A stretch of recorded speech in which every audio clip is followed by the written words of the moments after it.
aloe vera. Maganda po siya sa ating pampakinis ng face. Kuha po tayo lahat.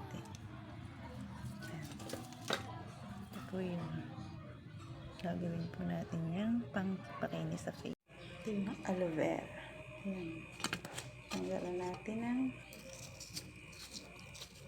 para lalagyan natin to sa ref.